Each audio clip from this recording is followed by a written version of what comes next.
আজকে আমরা জানবো কিভাবে লিঙ্গ ঢুকালে মেয়েরা বেশি মজা পায় এবং কিভাবে যোনিতে লিঙ্গ ঢুকানো উচিত।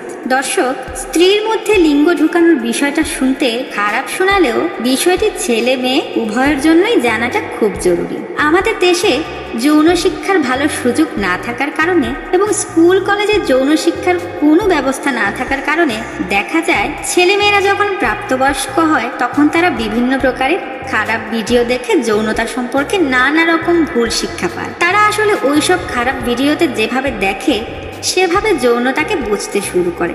আসলে খারাপ ভিডিওতে যৌনতাকে যেভাবে দেখানো হয় সেটা কিন্তু পুরোপুরি ভুল, আর ছেলেমেয়েরা কিন্তু সেই ভুল জিনিসটাই শিখছে। দেখা যায় পরবর্তী জীবনে তারা সেই ভুল কাজগুলোই করছে। তাই আমাদের প্রত্যেকেরই যৌনতা সম্পর্কে সঠিক ধারণা থাকা প্রয়োজন। এজন্যই দর্শক, আজকে আমি আপনাকে দেখাবো যে একজন পুরুষ কিভাবে তার সঙ্গীর যোনিতে পুরুষাঙ্গ ঢুকাবে বা তার স্ত্রীর মধ্যে কিভাবে তার লিঙ্গ প্রবেশ করাবে। তার আগে একটা অনুরোধ করব, ভিডিওটিতে একটা লাইক দিয়ে দিন। আর আপনি যদি এখনো চ্যানেলটি সাবস্ক্রাইব না করে থাকেন তাহলে এক্ষুনি সাবস্ক্রাইব করে পাশের বেলটি বাজিয়ে দিন। তো দর্শক, মহিলাদের যোনি কিন্তু পুরুষাঙ্গ ঢুকানোর জন্য 45 ডিগ্রি কোণে অবস্থান করা থাকে।